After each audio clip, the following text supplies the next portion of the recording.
when the open fractures with a clean wound less than 1 centimeter. Understand? You all understand closed fracture and open fractures. Means when there is a wound, then there is a open fracture, and when the fracture without wound, that is the closed fractures. So in the open fracture, there are different categories: type 1, type 2, type 3, and one special categories. Type 1 is means when the open fracture is clean wound, means not contaminated, and it's very small, that is less than 1 centimeters. And type 2, when the open fractures with the lacerations of more than 1 centimeter long up to 10 centimeters with some extensive soft tissue damages, flaps or avulsions, then it is type 2. Type 3 means there is open segmental fractures with extensive soft tissue injury and maybe some traumatic amputations.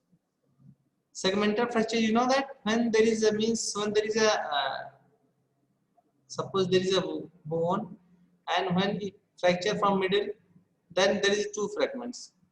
When the a bone is fractured uh, at the two places in the bone, then there is three fragments, one segment in between two fragments, that is called segmental fractures. When there is a one two there is a development of three fragments in place of two, then that is segment, means one particular segment is fractured from both sides, that is called segmental fractures. And the traumatic amputation means that complete removal of that part. So traumatic amputation means when there is a so much extensive trauma that a particular part of bone is excised completely and detached from the completely detached from body, then it is called traumatic amputations.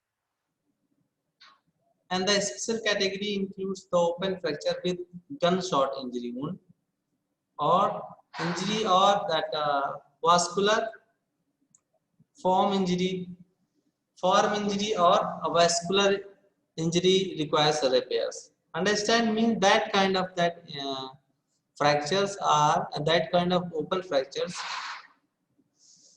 are included in a special categories, where the farm injury means in the any agriculture field where there is any machine or some trauma is there, or some gunshot injury is there, that may include the fractures also. So okay, some people are still waiting, so yes, available. Okay, so now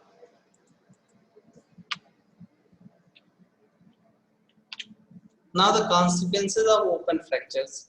So there is especially three type of the consequences occurs in the open fracture. First, the infection of the bone, because when the skin is that the primitive and is the most primary defense mechanism, when it is lost, it is open, then the underlying tissue, soft tissue or the bone are exposed to the external environment. So these the infection, the chance of infection are very much increased in that case when the fracture is open. Second, inability to use traditional method, means whatever the traditional method of applying slab, applying the cast, spleen or immobilization, that is not possible here. And third, then the problem related to the union, means that union of that fracture segment, that may occur because in the when the fracture is open means, or the segmental fracture, then what problems can occur? First, the piece of bone may lost, means that if there is a segmental fracture and particular one small segment of bone is lost because there is open injury, so what happens in these cases, because there is a gap in between two fractures, so that may cause the delayed union, means that may cause the problem in the union or the healing of the bone. Last, hematoma. Whenever the bone is fractured and there is the bleeding and the hematoma form, that hematoma has very good properties of that develop in the osteogenic tissue. So if that hematoma is lost, means due to dislodge from that side and go in the external environment and outside the body. So what happens that hematoma, that was a good source of the osteogenic tissue, when it is lost, then the healing may be delayed. The vascular cover over by the soft tissue over the bone may be lost. That also happens.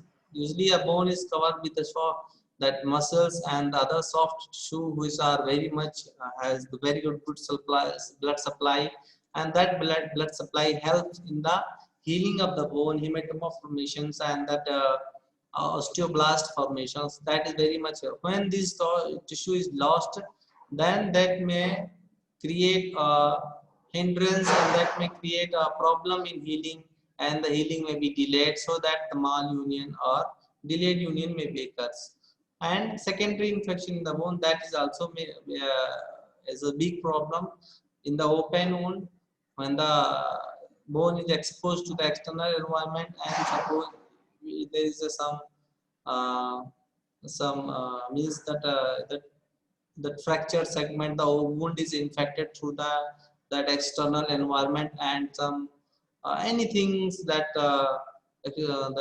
so many bacteria on the soil, or something may be infected, and that's why if the infection comes to the bone, then that very difficult to treat that condition, because that causes the osteomyelitis, and that the bone, the infection enters into a bone, and then that causes the problem in the union. So these are the means the union, the healing of the bone has some various kind of the problems.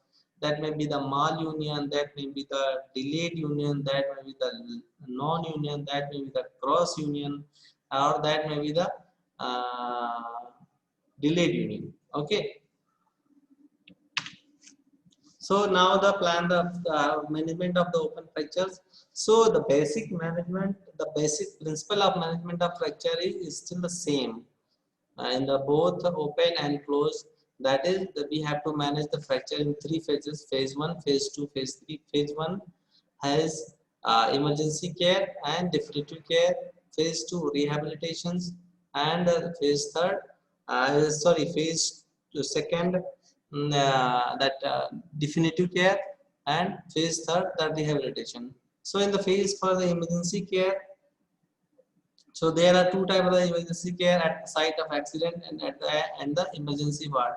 So at the site of accident, the most important thing in the open fracture is to stop the bleedings, because the fracture is open, means there is an injury of the vessels also. So first you have to do to stop that bleeding by the pressure, by the any cloth. Uh, you can apply direct pressure with any clean cloth, or you may have any kind of that you can may apply any kind of tourniquet. You can see in the picture, you can apply the tourniquet to reduce or to stop the bleeding. And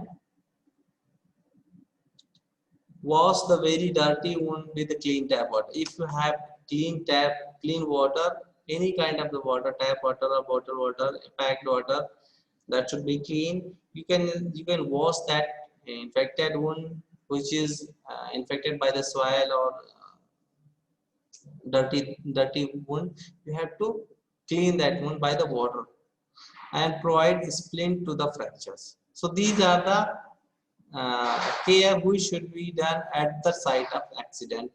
Along with these, doing this, you have to arrange the transport of the patient to the higher center hospital, where you can arrange the definitive care.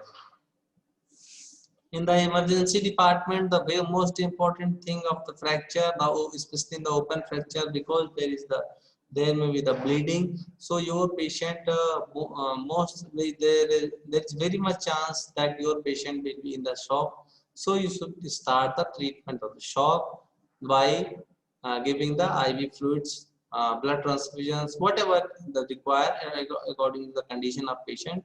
You have to manage the shock. That should be your priority. Second, you have to manage the wound. Means whatever wound is there, you have to clean it. You have to just if you have a clean wound, then you have to uh, close it maybe with the primary closure, or and sometime when the wound has the small fragments of the bone, so don't throw that fragments. You have to keep that segments that may require in the healing, that may require at the time of the fixations. And the some soft tissue which is covered to the bone, if there is a becomes outside, it comes outside the remain outside the wound, you have to clean it. If it is vitalized, means it is still not necrosed, then you again you clean that soft tissue and again replace in the wound, so that it can improve that they can help in the healing of the bone. You have to apply proper appropriate spleen to the patients, and you have to give the prophylactic antibiotic, broad spectrum antibiotic. Most of the hospital depends upon the cefixime or amoxicillin.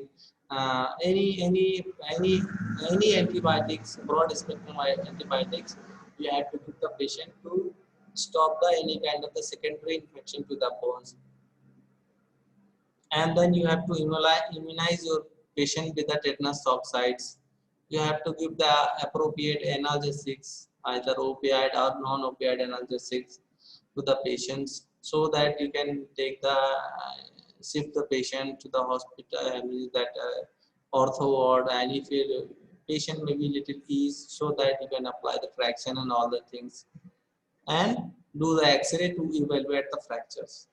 So okay, so these are the very important things which we have to done. We should not forget these things in while you are managing an open fracture in the emergency wards. Second phase, there is the wound care. In a closed fracture, we have only one thing, management of fracture, but here we have one additional things, management of the wound, and this should be your priority also.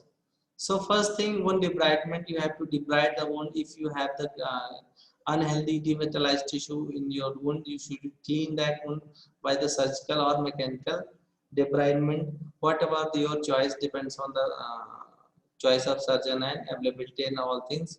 Then you have to think about the definitive wound management. Means if you have to decide you are going to close the wound with the primary intention and heal with the primary intention, or you have to leave it for the secondary intention. So while applying the or when you immobilize the wound, you have to decide that either you are closing the wound or in the plaster, or you have to make a small window, or you have to wait for till your wound will be healed, because it has been seen that plaster applying along with the wound is may become the complicated and may have some complications, and infection may travel to the bones. That's why the most of that surgeons choose that they just apply the tractions, and they just focus on the healing of the wound. Once the wound is healed, then they plan that next step of the management of the fracture, either external fixation or the internal fixation. Understand, means the wound is very important in the open fractures. Now the fracture management, immobilization in the plaster cast if your wound is healed. If the wound has very small size, then you can do one thing. You can apply the plaster and make a small window over the wound, and you can do dressing that wound from that side, and there may be no problem. Second, if the wound is very large, then you can apply the plaster with the pins. Means when the segmental fractures are there, then some pins are inserted from one side of bone to the other side, and along with other bone. This basically this is used in where the two bones are there, the tibiofibula or radioulnar. Suppose someone's fibula is the tibia is fractured, so they can apply the plaster, but if the gap is there and open fracture is there, so difficult to fix that tibia in a same line.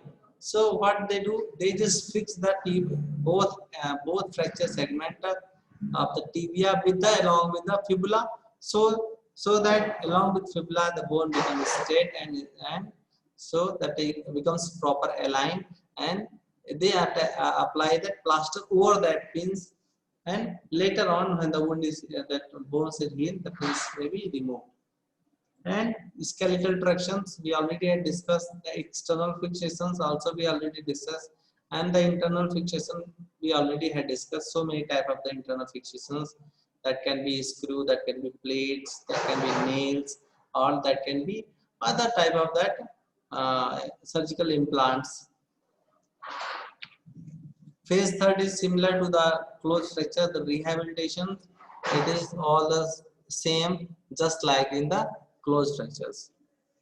So here is the management, the plan of management of that. We should manage the wound in the open fractures. First, you can see you debride the wound. If you're a small puncture wound, you just leave it. Is nothing to do. Small puncture wound is, suppose small needle is pricked, so nothing to do. Just leave it. It will heal.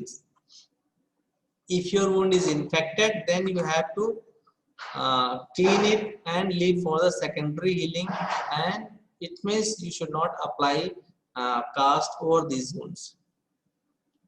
If your wound is clean and lacerated, then you can go for the primary closure, because your wound is clean, so you can go the primary closure. You can close the wound and you can apply over the plaster cast. You can leave it. Second, if you are doubtful that your wound is punctured, or your wound is clean or lacerated, or your wound infected, means you are doubtful, then you just observe, apply the splint and other things, and no POP is applied. You observe your wound for 2 to 3 days, then you can confirm your wound is infected or non-infected.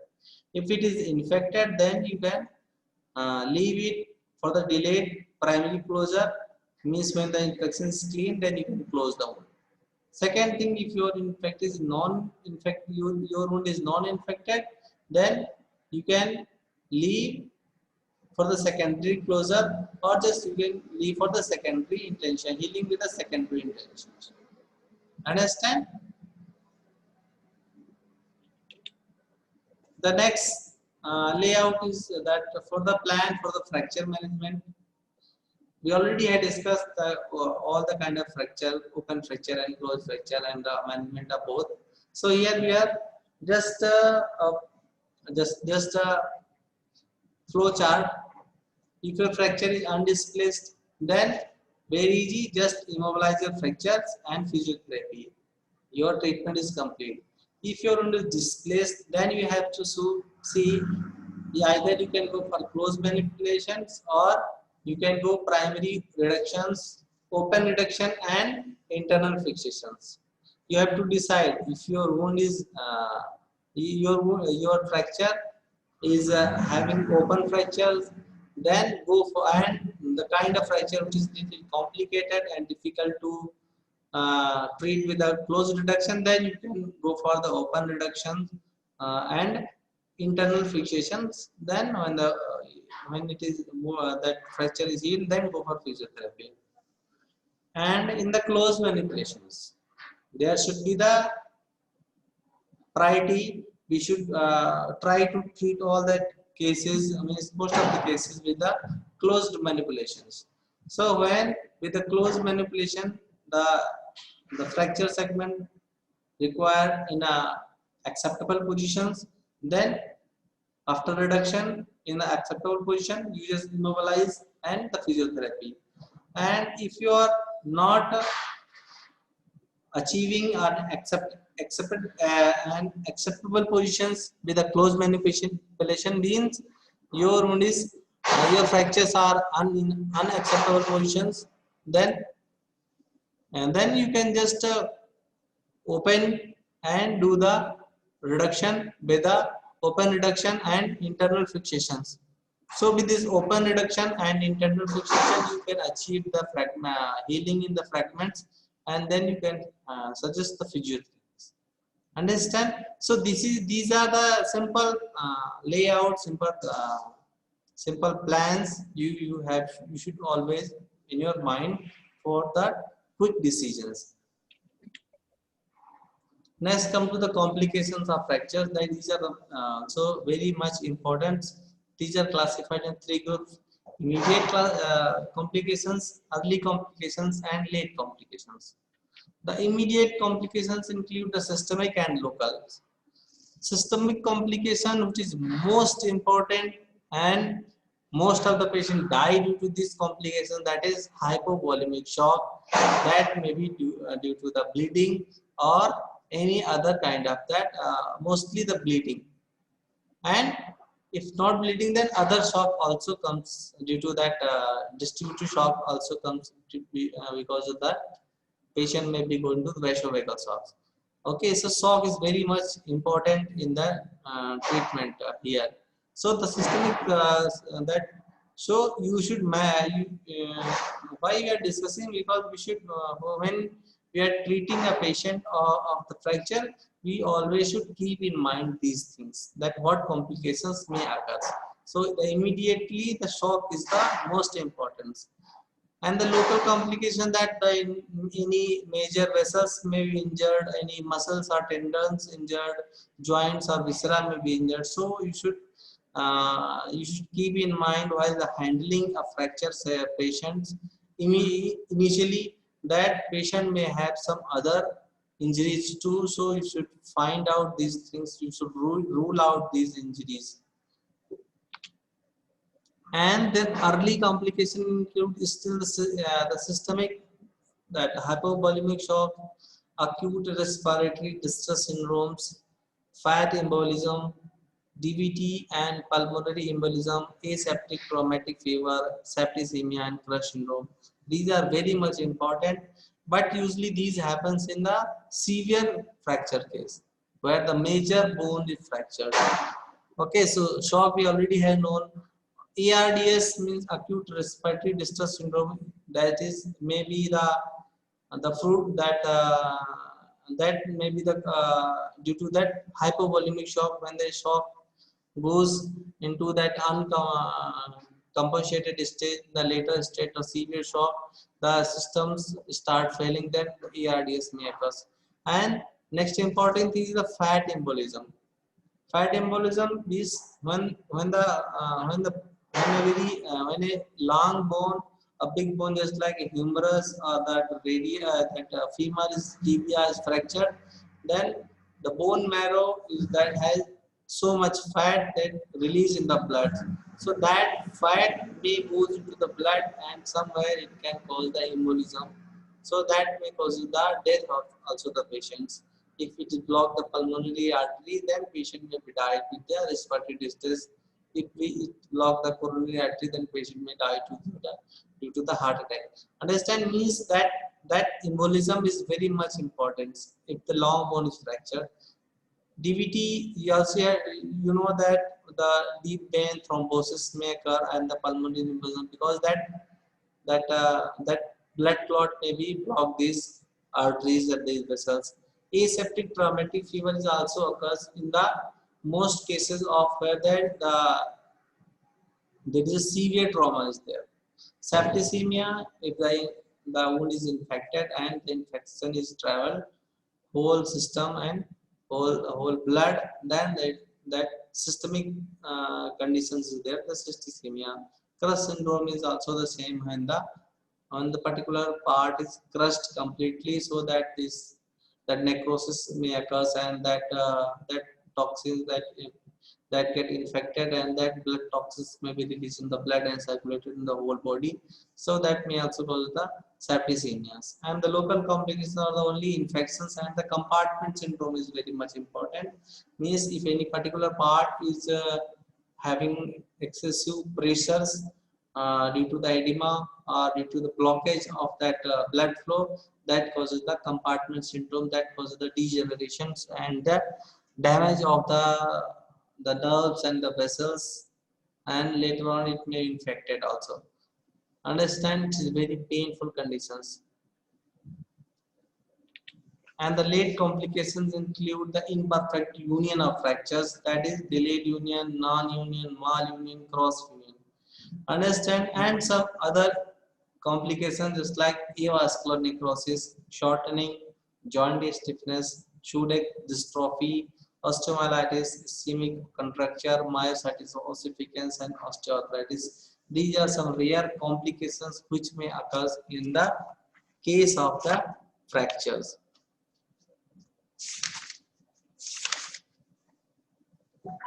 Okay, now we should take attendance. Today is 24, na? Today is 24.